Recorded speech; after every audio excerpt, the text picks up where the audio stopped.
ஸ்ரீ குருவாயூரப்பன் திருவடிகளே சரணம். இன்னைக்கு இந்த தசகத்தோட 8வது ஸ்லோகத்தை பார்க்கலாம். முதல்ல வார்த்தைகளை பிரித்து சொல்லலாம், பிறகு ஒவ்வொரு வரியும் சேர்த்து சொல்லலாம். கிருஷ்ணானஸ்சிகுரேஷு தாம் கலமதிஹி ஷௌரேஷ்சிரம் சாந்த்வனைஹி. கிருஷ்ணானஸ்சிகுரேஷு தாம் கலமதிஹி ஷௌரேஷ்சிரம் சாந்த்வனைஹி. நோ முஞ்சன் புனராத்மஜார்ப்பணகிரா பிரீதோ தயாதோ கிருஹான். நோ முஞ்சன் புனராத்மஜார்ப்பணகிரா பிரீதோ தயாதோ கிருஹான். ஆத்யம் த்வத் சகஜம் ததார்ப்பிதமபி ஸ்நேஹேன நாஹன்னசௌ. ஆத்யம் த்வத் சகஜம் ததார்ப்பிதமபி ஸ்நேஹேன நாஹன்னசௌ. துஷ்டானாமபி தேவ புஷ்டகருணா திருஷ்டா ஹி தீரே கதா. துஷ்டானாமபி தேவ புஷ்டகருணா திருஷ்டா ஹி தீரே கதா. கிருஷ்ணானஸ்சிகுரேஷு தாம் கலமதிஹி ஷௌரேஷ்சிரம் சாந்த்வனைஹி. நோ முஞ்சன் புனராத்மஜார்ப்பணகிரா பிரீதோ தயாதோ கிருஹான். கிருஷ்ணானஸ்சிகுரேஷு தாம் கலமதிஹி ஷௌரேஷ்சிரம் சாந்த்வனைஹி. நோ முஞ்சன் புனராத்மஜார்ப்பணகிரா பிரீதோ தயாதோ கிருஹான். ஆத்யம் த்வத் சகஜம் ததார்ப்பிதமபி ஸ்நேஹேன நாஹன்னசௌ. துஷ்டானாமபி தேவ புஷ்டகருணா திருஷ்டா ஹி தீரே கதா. ஆத்யம் த்வத் சகஜம் ததார்ப்பிதமபி ஸ்நேஹேன நாஹன்னசௌ. துஷ்டானாமபி தேவ புஷ்டகருணா திருஷ்டா ஹி தீரே கதா. இப்போ நாம் இந்த ஸ்லோகத்தோட வார்த்தைகளை பிரித்து அர்த்தங்களை பார்க்கலாம். தாம் அவளுடைய சுக்குரேஷு கிருஷ்ணானக கேசத்தை பிடித்திருந்த கலமதிகி கெட்ட புத்தியுடைய அந்த கம்சன் ஷௌரேகே வசுதேவருடைய சிரம் சாந்த்வனைகி நெடுநேரம் அவரால் சொல்லப்பட்ட சமாதான வார்த்தைகளாலும் நோ முஞ்சன் சமாதானம் அடையவில்லை, அந்த தலைமுடியை பிடிச்சிருந்ததையும் விடவில்லை.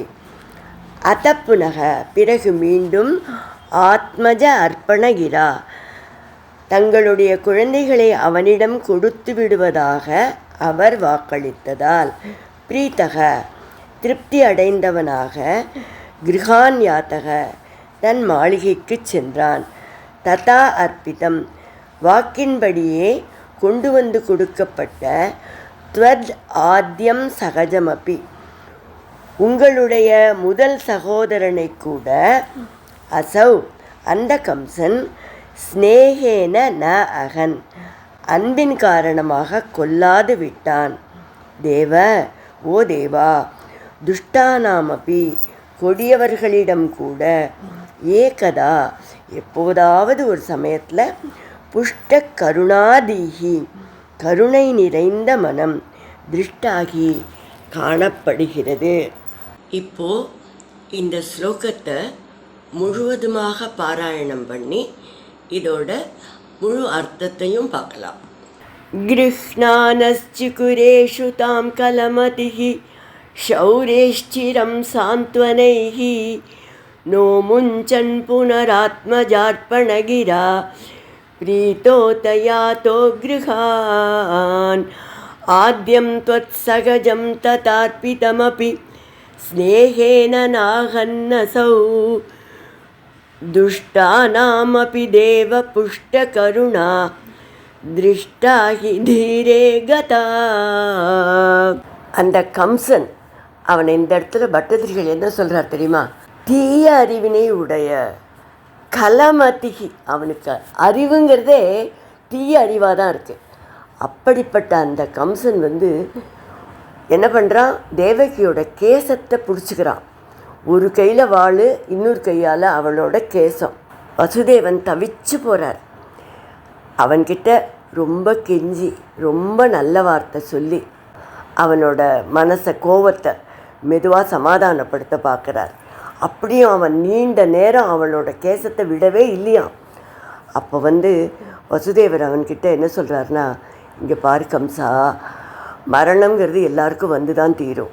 இவளை கொல்றதுனால நீ வந்து அதை தள்ளி போட முடியாது. உனக்கு என்றைக்காவது ஒரு நாள் மரணம் வரத்தான் வரும்.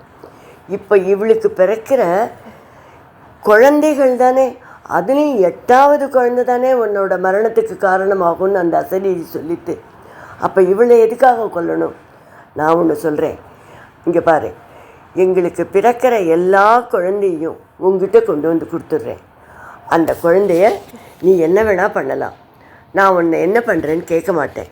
ஆனால் இப்போ இவளை விட்டுடு, நான் நிச்சயமாக என்னோடய குழந்தைகளை உங்ககிட்ட கொடுத்துட்றேன் அப்படின்னு வாக்குறுதி கொடுக்குறார். அதனால் கம்சன் என்ன பண்ணுறான், தேவகியை அவளோட அரண்மனைக்கு அனுப்பிட்டு தான் வந்து தன்னோட அரண்மனைக்கு போயிடுறான். சில காலம் சென்ற பிறகு முதல் குழந்தை தேவகிக்கு பிறந்த உடனே சொன்ன வாக்குப்படியே வாசுதேவன் வந்து அந்த குழந்தையை எடுத்துட்டு கம்சன் கிட்ட போய், இந்த குழந்தைய நீ எடுத்துக்கோ, நீ கொலை பண்ணலாம், என்ன வேணால் பண்ணலாம் அப்படின்னு சொல்லி கொடுத்துட்றார் கையில். அப்போது அந்த கம்சனுக்கு கூட, அந்த கொடிய அசுரனுக்கு கூட என்னமாவோ இரக்கம் வந்துடுத்தான். அன்பின் காரணமாக கொல்லாது விட்டான். அதான் இங்கே வந்து பட்டதிரிகள் சொல்கிறார், கொடியவர்களோட மனசு கூட சில வேளைகளில் அருள் நிறைந்ததாக காணப்படுகின்றது இல்லையா அப்படின்னு கேட்டு இந்த ஸ்லோகத்தை முடிக்கிறார்.